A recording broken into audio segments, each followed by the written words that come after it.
Introduction to ÄABDUL ʿHAMīD.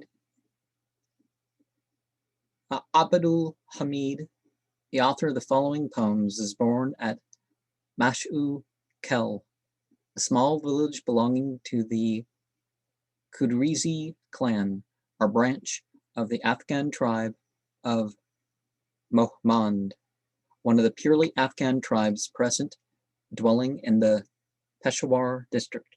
Hence, Hamid, like Rahman, was a Mohmand, but of a different clan.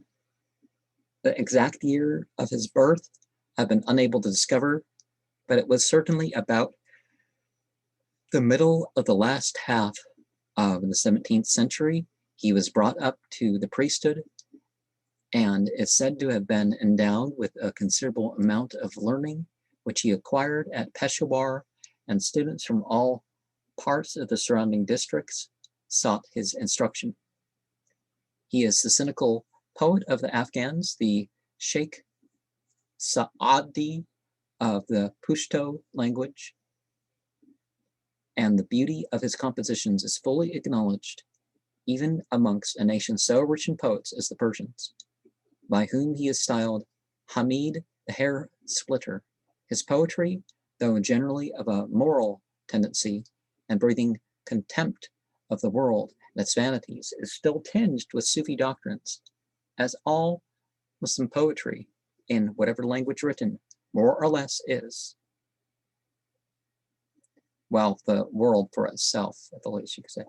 He was the author of 3 works, a poem called Nirangi Ishq, or Love's Fascination, Shah Gada, or The King and the Beggar, and a collection of odes entitled Dur-o-Marjan, or Pearls and Corals, from which the following translations have been selected.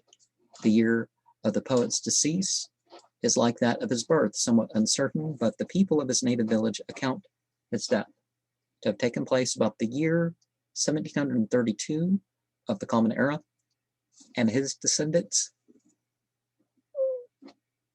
on inquiring of them, state that 4 generations past since that event occurred, which at the usual computation of 30 years for each generation agrees within 5 years for the period mentioned.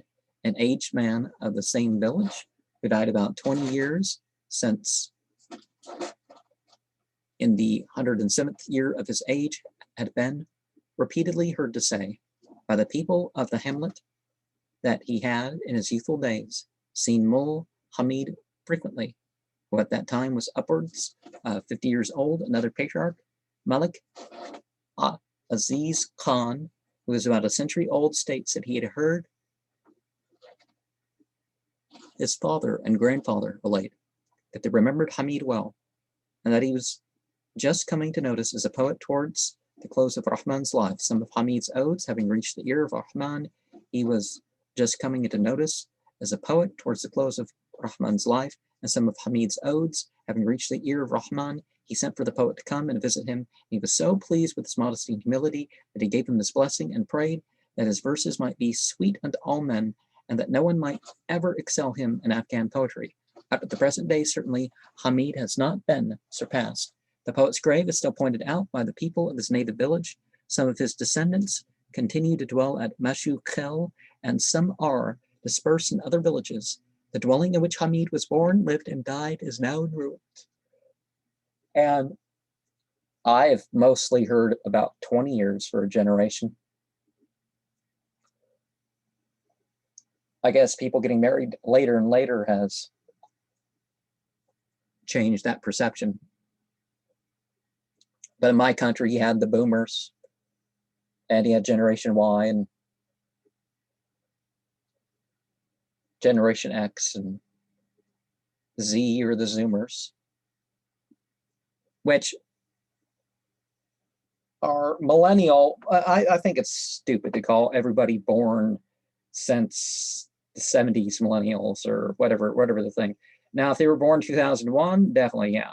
2000, yeah, sure.